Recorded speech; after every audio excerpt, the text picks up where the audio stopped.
Hello student, मैं S Yadav एक कक्षा में हार्दिक स्वागत करता हूं। हम पढ़ रहे हैं कक्षा 12 की पाठ्य पुस्तक मानव भूगोल के मूल सिद्धांत। और आज जो हम अध्याय पढ़ रहे हैं वो अध्याय है हमारा 10, जिसका नाम है मानव बस्ती। और मानव बस्तियों के बारे में देखिए, हमने जाना सबसे पहले मानव बस्तियां क्या हैं, कितने प्रकार की होती हैं, अर्थात उनका वर्गीकरण और वर्गीकरण के आधार। और मानव बस्तियों को दो भागों में बांटा गया अपनी पाठ्यपुस्तक में, ग्रामीण बस्तियां और नगरीय बस्तियां। तो पिछले वीडियो के अंतर्गत हमने देखा कौन सी ग्रामीण बस्तियां, और ग्रामीण बस्तियों के अंदर उनके प्रतिरूप और उनकी समस्याओं को जाना। और आज हम पढ़ेंगे नगरीय बस्तियां, और नगरीय बस्तियों के बारे में हम जानेंगे। तो देखिए बच्चों, सबसे पहले मैं आपको एक चित्र दिखा रहा हूं, और इस चित्र को बड़े ध्यान से देखिए।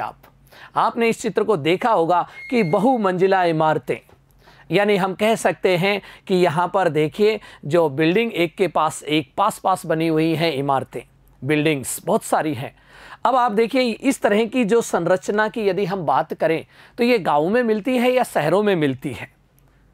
बिल्कुल आपने सही सोचा होगा बच्चों कि इस तरह की जो इमारतें हैं हमें कहाँ पर देखने को मिलती हैं? शहरों के अंदर मिलती हैं, और इसीलिए ऐसी बस्तियों को कहा जाता है नगरीय बस्तियां। तो बच्चों आज जो हम पढ़ने वाले हैं, हमारा जो बिंदु है अर्थात हमारे अध्याय का जो भाग है जिसका नाम क्या है? नगरीय बस्तियां। तो सबसे पहले हम जानेंगे नगरीय बस्तियां होती क्या हैं। तो देखिए, तीव्र नगरीय विकास एक न्यूतन परिघटना है। न्यूतन का मतलब होता है नवीन, अर्थात हम कह सकते हैं नगरीकरण क्या है? एक नवीन घटना है, क्योंकि प्रारंभ में देखिए मानव कहाँ रहता था? ग्रामीण बस्तियों में रहता था। उसके बाद देखिए प्रथम नगरीय बस्ती लंदन नगर की जनसंख्या लगभग 1810। तो देखिए विश्व में सबसे पहले जो नगरीय बस्ती जो बसी वो कौन सी थी? लंदन, और जिसकी जनसंख्या 1810 में कितनी बताई गई है? 10 लाख हो गई थी। अगर पेपर में पूछा जाए बच्चों आपसे विश्व की ऐसी कौन सा शहर है जिसे देखिए क्या कहते हैं प्रथम नगरीय बस्ती कहा गया? लंदन। और लंदन कहां पर है? यूके, अर्थात हम कह सकते हैं इंग्लैंड की राजधानी लंदन। आगे बढ़ते हैं। 1982 में विश्व में करीब 175 नगर 10 लाख से अधिक जनसंख्या वाले थे। 1982 के अंदर देखिए नगरों की संख्या बात करते हैं 175 नगर, ऐसे पूरे वर्ल्ड की बात कर रहे हैं हम। कितने थे? 10 लाख से अधिक जनसंख्या के। उसके बाद देखिए 1800 में विश्व की केवल 3% जनसंख्या नगरीय बस्तियों में निवास करती थी। और उस समय पूरे विश्व की कितनी पॉपुलेशन 1800 में यदि हम बात करते हैं तो मात्र कितनी? 3% जनसंख्या कहाँ निवास करती थी? शहरों के अंदर निवास करती थी। और देखिए जबकि वर्तमान समय में 54% जनसंख्या नगरों में निवास करती है। वर्तमान समय में कितनी पॉपुलेशन निवास करती है? 54%। कहने का मतलब है 3% से बढ़कर देखिए कितनी हो गई? 54%। देखिए यानी हम ये कह सकते हैं 1800 में 3%, और उसके बाद यदि हम देखते हैं नगरीय जनसंख्या वर्तमान में 2022 के अंदर यदि हम देखें तो कितनी है? 54%।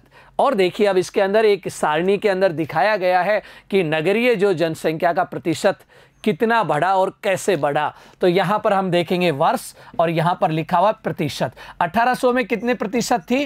3%। उसके बाद 1850 यानी 50 साल बाद 3 से क्या होगी? जस्ट 6%, अर्थात दुगनी हो गई। उसके बाद देखिए अगले 50 वर्ष यानी 1900 में जनसंख्या देखिए जो शहरों में बढ़ने की दर बढ़ी, और बढ़कर कितनी होगी? 6 से 14%। और देखिए 1950 यानी 50 वर्ष के हिसाब से बताया गया। और फिर इसके बाद फिर देखिए दुगने से भी ज़्यादा यानी 30%। और उसके बाद देखिए 1982 में कितने प्रतिशत हो गई? 37%। और उसके बाद देखिए 2000 के अंदर देखिए एक में जो जनसंख्या बढ़कर कितनी हो जाती है? 48%। और उसके बाद देख 2017, तो 2017 में देखिए जो जनसंख्या बढ़कर कितनी हो जाती है? शहरों में या नगरों में कितने प्रतिशत? 54%। अर्थात देखिए हम बात कर रहे हैं 3 से 54% होने में कितना समय लगा। इस तरह से अब इस सारणी से यह पता चलता है धीरे धीरे नगरों या शहरों की ओर जनसंख्या वृद्धि हो रही है। अर्थात देखिए उनके आकार भी बढ़ रहे हैं, और उसके साथ साथ जनसंख्या में भी क्या हो रही है? वृद्धि हो रही है। उसके बाद देखिए आता है नगरीय बस्तियों का वर्गीकरण। तो देखिए नगरीय जो बस्तियां, जिस तरह से हमने पढ़ा ग्रामीण बस्तियों का वर्गीकरण, उसी तरह से अब हम पढ़ेंगे नगरीय बस्तियों का वर्गीकरण। और नगरीय बस्तियों को वर्गीकरण के 3 आधार माने गए। एक तो जनसंख्या का क्या माना गया है? आकार। दूसरा आधार माना गया है व्यावसायिक संरचना। और व्यावसायिक संरचना में हम देखते हैं कि कौन से व्यवसाय किए जाते हैं, चाहे प्राथमिक व्यवसाय, द्वितीय व्यवसाय, तृतीयक व्यवसाय और चतुर्थक व्यवसाय। और फिर देखिए अगले इसमें देखेंगे प्रशासन। तो इस तरह से 3 आधारों पर नगरीय जो जनसंख्या उसको क्या किया गया है? वर्गीकृत किया गया है। तो सबसे पहले हम देखते हैं नगरीय बस्तियों का वर्गीकरण और इस वर्गीकरण में जनसंख्या के आकार को। वर्गीकरण के कुछ सामान्य आधार जनसंख्या का आकार, मनुष्यों द्वारा किए जाने वाले व्यवसाय एवं प्रशासकीय ढांचा है। तो हम सीधा सा है कि जो जनसंख्या का वर्गीकरण किया गया है उसमें किन चीज़ों को लिया है? जनसंख्या का आकार और मानव द्वारा किए जाने वाले व्यवसाय और उसके बाद प्रशासकीय ढांचा। अर्थात हम इन तीनों के आधार पर एक एक करके देखेंगे। जो सबसे पहले अपने इसमें आता है जनसंख्या का आकार। जनसंख्या के आकार के आधार पर देखिए नगरीय क्षेत्रों को परिभाषित करने के लिए अधिकतर देशों ने इसी मापदंड को अपनाया है। अगर विश्व के ज़्यादातर देशों को देखा जाए, जो नगरीकरण का जो आधार माना गया है, किसको माना गया है? जनसंख्या के आकार को माना गया है। लेकिन ये बिल्कुल सही नहीं है कि सभी देशों ने इसी प्रकार से अपनी नगरीय जनसंख्या को वर्गीकृत किया हो, क्योंकि किसी देश में दूसरा भी हो सकता है व्यवसाय और तीसरा भी हो सकता है प्रशासन। इस तरह से देखिए नगरीय क्षेत्रों की श्रेणी में आने के लिए जनसंख्या के आकार की निचली सीमा अब देखिए यहाँ बताई गई है। जनसंख्या का आकार, कितनी जनसंख्या होनी चाहिए जिसे हम नगर कह सकें। तो कोलंबिया, दक्षिणी अमेरिका का एक देश जिसका नाम है कोलंबिया, कोलंबिया में कहा गया है जिस क्षेत्र की जनसंख्या कितनी हो?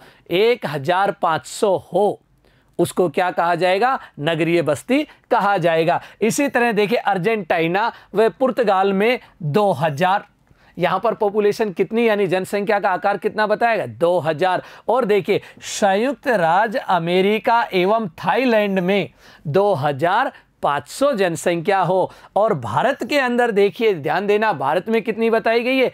5000 जनसंख्या एवं जापान में 30,000 व्यक्ति। तो जापान ने तो देखिए जनसंख्या के अंदर क्या बताया गया? 30,000 बताया है। और भारत के अंदर कितने रहने चाहिए? 5000। तो इस तरह से देखिए अलग अलग देशों में जनसंख्या के आधार पर न्यूनतम सीमा अलग अलग निर्धारित की गई है। ऐसी कोई निश्चित सीमा नहीं है जनसंख्या की, भाई ये निश्चित सीमा है, उसके आधार पर हम निर्धारण कर सकें। आगे देखिए भारत में जनसंख्या के अतिरिक्त जनसंख्या घनत्व भी, अब देखिए भारत के अंदर तो देखिए नगरीकरण के लिए दूसरे फैक्टर को भी लिया है। जनसंख्या के आकार के साथ साथ जनसंख्या का घनत्व कितना हो वो भी बताया गया। 400 व्यक्ति प्रति वर्ग किलोमीटर होना एवं साथ ही साथ गैर कृषि कार्य में लगी जनसंख्या को भी ध्यान में रखा गया है। अब परीक्षा में पूछा जाए भारत में नगरों का वर्गीकरण का आधार क्या है, तो आपको लिखना है भारत में देखिए एक तो है जनसंख्या का आकार, और आकार में कितनी मानी गई है? 5000 जनसंख्या। दूसरे नंबर पर माना गया जनसंख्या का घनत्व, कितना माना गया? 400 व्यक्ति प्रति वर्ग किलोमीटर। और तीसरा माना गया गैर कृषि कार्यों में लगी हुई जनसंख्या ज्यादा हो। इन 3 कारणों के आधार पर क्या किया गया है? नगरों को वर्गीकृत किया गया कि ये ग्रामीण और ये नगरीय क्षेत्र। उसके बाद देखिए आगे देखते हैं डेनमार्क, स्वीडन एवं फिनलैंड, ये सारे देश कहाँ के हैं? यूरोप के देश हैं। में 250 व्यक्तियों की जनसंख्या वाले सभी क्षेत्र नगरीय क्षेत्र कहलाते हैं। अब यहाँ देखो पॉपुलेशन कितनी बताइए? 250। 250 तो बहुत ही कम होती है, और लेकिन उसको भी क्या बताया गया है? नगरीय क्षेत्र बताया गया है। आगे देखते हैं व्यावसायिक संरचना। नंबर 2 पर किसको लिया गया है? व्यावसायिक संरचना, अर्थात व्यवसाय, किस तरह के व्यवसाय को नगरीय क्षेत्र में किए जाते हैं और किस तरह के ग्रामीण क्षेत्रों में किए जाते हैं। तो यहाँ बात करते हैं जनसंख्या के आकार के अतिरिक्त कुछ देशों में, जैसे भारत में प्रमुख आर्थिक गतिविधियों को भी नगरीय बस्तियां निर्दिष्ट करने के लिए मापदंड माना जाता है। विशेषकर आर्थिक गतिविधियां जैसे प्राथमिक गतिविधि, द्वितीय गतिविधि, तृतीय और चतुर्थ, ये जो गतिविधियां हैं ये क्या कहलाती हैं? व्यावसायिक संरचना के भाग कहलाते हैं। इसी प्रकार इटली में, ये भी कहाँ का देश है? यूरोप का एक देश। इटली में उस बस्ती को नगरीय कहा जाता है जिसकी आर्थिक रूप से उत्पादक जनसंख्या का 50% गैर कृषि कार्यों में लगा हो। अर्थात इटली की बात करें तो 50% यानी 50% जनसंख्या किस में लगी होनी चाहिए? गैर कृषि कार्यों में। अर्थात प्राथमिक व्यवसाय को छोड़कर किसी में भी लगी हो, चाहे वो द्वितीयक हो, चाहे वो तृतीयक हो या चतुर्थक हो।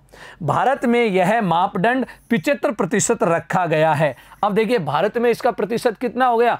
75% जनसंख्या गैर कृषि कार्यों में यदि लगी हुई है तो भारत में उसे कहा जाएगा नगरीय बस्ती कहा जाएगा। इस तरह से देखिए नंबर 3 की बात करें तो देखिए इसमें है प्रशासन। अब प्रशासन में देखिए कुछ देशों में किसी बस्ती को नगरीय बस्ती में वर्गीकृत करने हेतु प्रशासनिक ढांचे को मापदंड माना गया है। किसको? प्रशासनिक ढांचा। प्रशासनिक ढांचा के अंदर देखिए जो प्रशासन चलाने की व्यवस्थाएं हैं उनके आधार पर ग्रामीण में अलग प्रशासनिक व्यवस्थाएं होती है, जैसे पंचायत राज। शहरों के अंदर देखते हैं पंचायत राज के अंदर ही आता है नगरीय व्यवस्थाएं होती हैं। उदाहरण के लिए भारत में किसी भी आकार की बस्तियों को नगर के रूप में वर्गीकृत किया जाता है यदि वहां नगर पालिका, देखिए यहाँ प्रशासनिक व्यवस्था में क्या आ गई? नगर पालिका, छावनी बोर्ड या अधिसूचित नगरीय क्षेत्र सम्मिलित या समित होते हैं। इस तरह से भारत के अंदर क्या किया गया है? वर्गीकृत किया गया है। और आगे देखते हैं इसी प्रकार लैटिन अमेरिका, ये दक्षिणी अमेरिका, और साथ में देखिए उसके देखिए दक्षिणी अमेरिका के ऊपर जो सेंट्रल अमेरिका के जो देश हैं उनको यदि भाषा के आधार पर शामिल करते हैं तो उसे कहा जाता है लैटिन अमेरिका के देश। ब्राजील वह दूसरा देश कौन सा है? बोलीविया में जनसंख्या आकार का ध्यान नहीं रखते हुए, यहाँ जनसंख्या चाहे कितनी हो उसका कोई ध्यान नहीं रखा जाता, किसी भी प्रशासकीय केंद्र को नगरीय केंद्र माना जाता है। जो सरकार जिसे घोषित कर दे वो ही क्या हो गया? प्रशासकीय केंद्र हो गया। उसके लिए जनसंख्या की कोई सीमा की आवश्यकता नहीं है। उसके बाद देखिए स्थिति के आधार पर यदि हम देखें, नगरीय केंद्रों की स्थिति उनके द्वारा संपन्न कार्यों के आधार पर देखी जाती है। अर्थात सीधा सा है, नगरीय जो केंद्र है उनके द्वारा कौन कौन से कार्य किए जाते हैं उनके आधार पर प्राचीन नगरीय बस्तियों की स्थिति, जल, गृह निर्माण सामग्री और उपजाऊ भूमि उपलब्धता पर निर्भर करता था। पहले नगरीय बस्तियों में क्या चाहिए? उसकी स्थिति। उसके बाद देखिए जल की उपलब्धता, घरों का निर्माण करने की सामग्री और उपजाऊ मिट्टी, इन कारकों के आधार पर देखिए उसकी स्थिति निश्चित की जाती थी। अब देखिए आगे देखते नगरीय क्षेत्रों के कार्य कि नगरीय क्षेत्रों में कौन कौन से कार्य किए जाते हैं, उनकी हम बात करेंगे बिंदुवार। प्राचीन नगर प्रशासन, व्यापार, उद्योग, सुरक्षा एवं धार्मिक महत्व के केंद्र हुआ करते थे। प्राचीन जो नगर हैं हमारे या तो प्रशासनिक दृष्टि से होंगे, अर्थात वहाँ राजा का क्या होगा? महल होगा जहाँ से प्रशासन चलता, और या तो वो व्यापार के केंद्र होंगे या वहाँ उद्योग लगे होंगे, या सुरक्षा की दृष्टि से या धार्मिक महत्व का क्या होगा? केंद्र होगा। वर्तमान समय में सुरक्षा तथा धर्म का कार्यात्मक विभेदीकरण के रूप में महत्व घटा है। दो चीजें कम होगी, एक तो सुरक्षा और दूसरा एक धर्म के कार्यों का जो क्षेत्र धीरे धीरे क्या होने लगा? घटना शुरू हो गया है। परंतु कई अन्य कार्य इस सूची में जुड़ गए। अब ये दो कार्य घटे हैं तो कुछ नए कार्य इसके अंदर जुड़ गए हैं जो नगरों में होने लगे हैं। उसके बाद देखिए आजकल कई नए कार्य जुड़ गए हैं, जैसे कौन कौन से? मनोरंजनात्मक, यातायात, खनन, निर्माण, आवासीय तथा सबसे नवीन सूचना प्रौद्योगिकी। जो सबसे नया क्या है? इंफॉर्मेशन टेक्नोलॉजी, जिसे कहा जाता है सूचना प्रौद्योगिकी, या बच्चों हम कह सकते हैं सूचना तकनीकी आदि कुछ विशिष्ट नगरों में संपन्न होते हैं। कुछ कार्य नगरों के घटे हैं तो कुछ कार्य नगरों की क्या हुई है? वृद्धि हुई है। आगे देखते हैं, नगरों एवं शहरों का वर्गीकरण। नगरों और शहरों का भी क्या किया गया है? वर्गीकरण। जिस तरह देखिए ग्रामीण बस्तियों का वर्गीकरण किया गया है, उसी प्रकार से शहरों की जो बस्तियां हैं उनका भी क्या किया गया है? वर्गीकरण। और वर्गीकरण के 3 आधार हैं। देखिए, एक तो प्रशासनिक नगर, दूसरा देखिए व्यापारिक एवं व्यावसायिक नगर, जहां पर व्यापार होता है चीज़ों का, और नंबर 3 पर सांस्कृतिक नगर, जहां पर देखिए विभिन्न प्रकार की संस्कृतियों को देखा जाता है। तो सबसे पहले देखिए हम बात करते हैं कौन से नगरों की? प्रशासनिक नगर। और प्रशासनिक नगरों में देखिए राष्ट्र की राजधानियां, जहां पर केंद्रीय सरकार के प्रशासनिक कार्यालय होते हैं, उन्हें प्रशासनिक नगर कहा जाता है। जहां पर देखिए एक तरह से क्या होते हैं? राष्ट्र की क्या हो? राजधानी स्थित हो, ऐसे नगरों को कहा जाता प्रशासनिक नगर। और देखिए जैसे नई दिल्ली, किसकी बात कर रहे हैं? नई दिल्ली। कैनबेरा, कैनबेरा कहां पर है? ऑस्ट्रेलिया की राजधानी। बीजिंग कहां की राजधानी है? चाइना की राजधानी है। और फिर आता है अदिस अबाबा, इथोपिया की राजधानी। फिर आता है वाशिंगटन डीसी, यूएसए की राजधानी। डीसी का मतलब होता है डिस्ट्रिक्ट ऑफ कोलंबिया। एवं लंदन, लंदन किसकी राजधानी? इंग्लैंड की। प्रशासनिक नगर हैं, यानी ये जो भी शहर बताए गए ये सारे के सारे किसी ना किसी प्रदेश या देश या प्रांत की क्या हैं? राजधानियां हैं। और ऐसी राजधानियों वाले नगरों को कहा जाता प्रशासनिक नगर। उसके बाद देखिए और देखते, राज्यों में भी ऐसे नगर हो सकते हैं जिनका कार्य प्रशासनिक हो। अब देखिए राज्यों में बिल्कुल होते हैं। अगर हम भारत देश की बात करें और भारत के अंदर हम बात करते हैं, जैसे राजस्थान राज्य, जिसकी राजधानी जयपुर, और जयपुर क्या है? एक प्रशासनिक नगर हो गया, लेकिन ये राजधानी किसकी है? देश की नहीं है, राज्य की है। उदाहरण के लिए देखिए विक्टोरिया राज्य, और ये कहाँ का है? British Columbia. जो विक्टोरिया राजधानी मानी गई है, कनाडा का एक राज्य है जिसका नाम है ब्रिटिश कोलंबिया, जिसकी राजधानी का नाम विक्टोरिया। और फिर उसके बाद आता है देखिए अल्बेनी, जो किसकी राजधानी है? न्यूयॉर्क। उसके बाद देखिए चेन्नई, किसकी राजधानी है? तमिलनाडु की। यहाँ राज्यों के एग्जाम्पल बताए गए हैं जो प्रशासनिक केंद्र होते हैं। उसके बाद देखिए दूसरे नंबर पर देखते हैं व्यापारिक एवं व्यावसायिक नगर। अब देखिए इनका नाम से ही पता लग रहा है कि ये व्यापार के केंद्र होते हैं। और व्यापारिक केंद्र वो होते हैं जहां पर वस्तुओं का आयात और निर्यात किया जाता है, अर्थात वस्तुओं का क्रय और विक्रय किया जाता है। कृषि बाजार कस्बे जैसे विनिपेग, कृषि बाजार की बात करें तो देखिए विनिपेग विश्व की सबसे बड़ी गेहूं की मंडी, जिसका नाम है विनिपेग। कहां पर है ये विनिपेग? कनाडा। दूसरा शहर देखिए कनसास। और उसके बाद देखिए आता है बैंकिंग एवं वित्तीय कार्य करने वाले नगर, जैसे अब यहाँ बैंकिंग और वित्तीय कार्य किए जाते हैं, जैसे फ्रैंकफर्ट। उसके बाद देखिए आता है एम्स्टर्डम। और फिर आता है विशाल अंतर्देशीय केंद्र जैसे मैनचेस्टर, सेंट लुइस। अब देखिए हम बात कर रहे हैं मैनचेस्टर कहाँ पर? इंग्लैंड के अंदर है। तो बात करते हैं सेंट लुइस। और सेंट लुइस की बात करें तो देखिए मिसिसिपी और मिसौरी नदियों के संगम पर, और मक्का उत्पादक क्षेत्र, और जहां विश्व की सबसे बड़ी मक्का मंडी पाई जाती है, सेंट लुइस। कहां पर स्थित है ये? संयुक्त राज्य अमेरिका में। और देखिए परिवहन के केंद्र जैसे लाहौर, लाहौर कहां पर है? पाकिस्तान में। और उसके बाद देखिए हम बात करते हैं बगदाद, बगदाद कहां पर है? इराक। उसके बाद देखिए आगरा, आगरा भी एक व्यापारिक केंद्र है जो देखिए भारत के अंदर स्थित है, और भारत के राज्य की बात करें तो उत्तर प्रदेश के अंतर्गत। आगे देखते हैं सांस्कृतिक नगर, जहां पर देखिए सांस्कृतिक अर्थात उसमें एक तरह से हम कहें कि जहां संस्कृति की क्या दिखाई दे? झलक दिखाई दे अलग अलग प्रकार की, जिसके अंदर वहाँ की सभ्यता, वहाँ की भाषा, वहाँ की बोली और मानव का रहन सहन किसके अंदर आएंगे? सांस्कृतिक रूप में ही आते हैं। जैसे तीर्थ स्थान, किसको लिया है यहाँ पर? तीर्थ स्थान, जहाँ पर लोग तीर्थ करने के लिए जाते हैं, जो आस्था के क्या होते हैं? केंद्र होते हैं। जैसे जेरूशलम, जेरूशलम की यदि हम बात करें तो ये कहाँ पर है? इजराइल के अंदर एक धार्मिक स्थल। उसके बाद देखिए मक्का, सऊदी अरब में। उसके बाद देखिए जगन्नाथपुरी, ये भारत के अंदर ओडिशा में। उसके बाद देखिए बनारस, उत्तर प्रदेश के अंदर। ये सारे कैसे? तीर्थ स्थल हैं, आदि सांस्कृतिक नगर हैं। इनकी यदि हम बात करें तो कैसे नगर आते हैं? ये सांस्कृतिक नगर हैं। धार्मिक दृष्टिकोण से इनका बहुत महत्व है।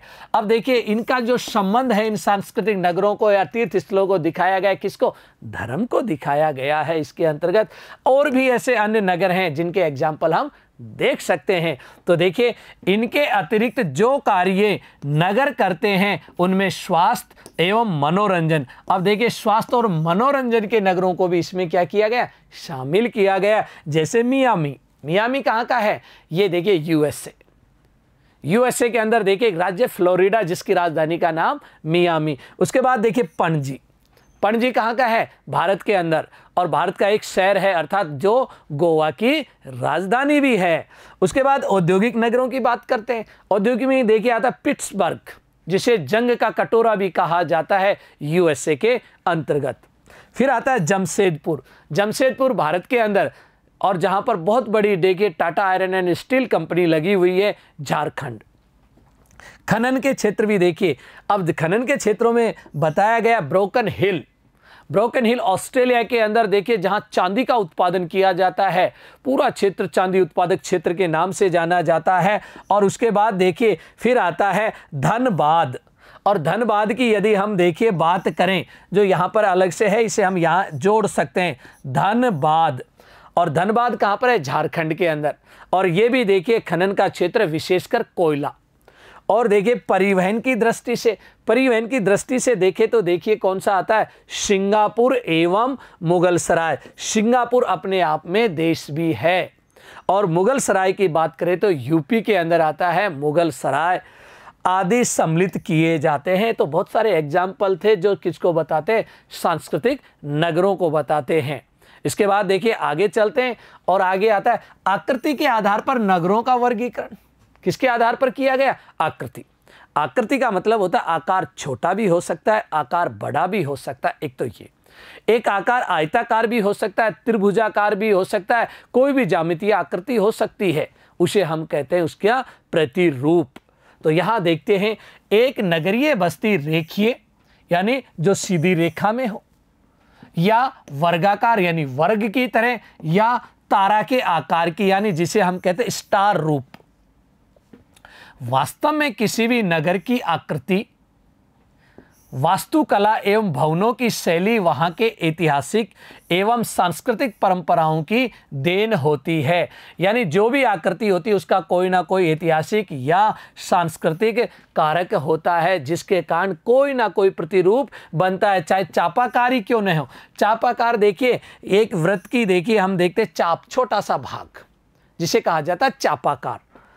विकसित देशों में अधिकतर नगर योजनाबद्ध तरीके से बसाए गए हैं। कैसे बसाए गए? प्लानिंग के अनुसार बसाए गए। नगर नियोजक होते हैं, देखिए जो नगरों की क्या करते हैं? प्लानिंग करते हैं, जो नए शहर बसते हैं।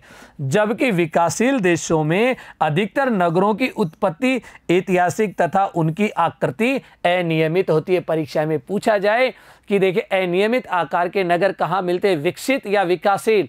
विकासशील देशों में। और विकसित देशों में कैसे मिलेंगे? नियोजित नगर मिलेंगे। और उसके अलावा देखिए विकासशील देशों के अंदर नगरों की उत्पत्ति के लिए पीछे कोई ना कोई क्या होता है? इतिहास होता है। आगे देखिए उदाहरण, चंडीगढ़ एवं कैनबरा नियोजित नगर हैं। कौन से नगर की बात कर रहे हैं? एक तो हम भारत का चंडीगढ़ और ऑस्ट्रेलिया की राजधानी कैनबरा की हम बात कर रहे हैं। जबकि भारत में छोटे कस्बे ऐतिहासिक रूप से परकोटे से बाहर की और बड़े नगरीय फैलाव में गैर योजनाबद्ध तरीके से विकसित हुए। भारत में बहुत सारे ऐसे शहर हैं जो परकोटे के अंदर है, और परकोटे से जैसे ही बाहर निकलते हैं फिर उनका कोई नियोजित रूप नहीं होता। वो कैसा होता है? अनियोजित, अनियंत्रित रूप पाया जाता है। उसके बाद देखिए कुछ उदाहरण है अपने पास, और एक इथोपिया का एक शहर है जो उसकी राजधानी भी है, जिसका नाम है अदिस अबाबा। और अदिस का मतलब तो होता है देखिए नवीन, और अबाबा का अर्थ होता है पुष्प। यानी नवीन पुष्प को ही क्या कहा जाता है, अदिस अबाबा कहा जाता है। और इस शहर का देखिए आपको एक चित्र भी दिखाया गया है। इस शहर के अंदर आप देखिए बहुमंजिला इमारतें यानी अट्टालिकाएं बनी हुई हैं, और बीच में आप देख रहे होंगे यहाँ पर देखिए वहाँ का परिवहन मार्ग, और परिवहन मार्ग पर देखिए गाड़ियों की लाइन लगी हुई, अर्थात एक नियोजित शहर, जो एक तरह से व्यवस्थित बसा हुआ शहर। देखिए इथोपिया का राजधानी नगर अदिस अबाबा, जैसा कि इसके नाम से विदित होता है, नाम से ही पता लग जाता है। अदिस का मतलब नया अर्थात नवीन, अबाबा का मतलब होता है पुष्प। एक नया नगर है जिसकी स्थापना 1878 में हुई, यानी इसकी स्थापना कब की गई, 1878 में स्थापना की गई। दूसरा, इथोपिया की यदि हम बात करें, ये देश कौन से महाद्वीप का है, ये है अफ्रीका महाद्वीप का एक देश। आगे देखिए, संपूर्ण नगर पर्वतीय घाटी, कहां पर बसा हुआ है, पर्वतीय घाटी के रूप में स्थलाकृति पर स्थित है। सड़कों का प्रारूप स्थानीय धरातल से प्रभावित होता है। स्थानीय धरातल किस तरह का है, अगर पर्वतीय है, पठारी है, मैदान है, जैसा होगा सड़कों का प्रतिरूप वैसा ही बनाया जाएगा। राजकीय मुख्यालय देखिए इसका प्याजा में है, और फिर देखिए अरात एवं आमिस्ट किलों से चारों ओर सड़कें जाती हैं, यानी कहने का मतलब जो इसका राजकीय मुख्यालय है वहां से चारों ओर सड़कें जाती हैं।